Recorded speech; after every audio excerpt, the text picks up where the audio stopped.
In this video, I am going to show you how to fix Google Chrome opening new tabs automatically. To fix this issue, go to your Google Chrome browser and in address bar type google.com and then hit enter. In lower right corner, click on settings and then click on search settings. In left menu pane, click on other settings.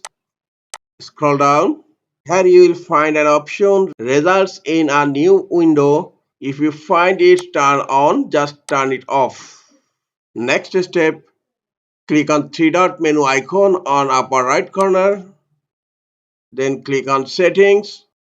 In left menu pane, scroll down and you will find reset settings. Click on reset settings.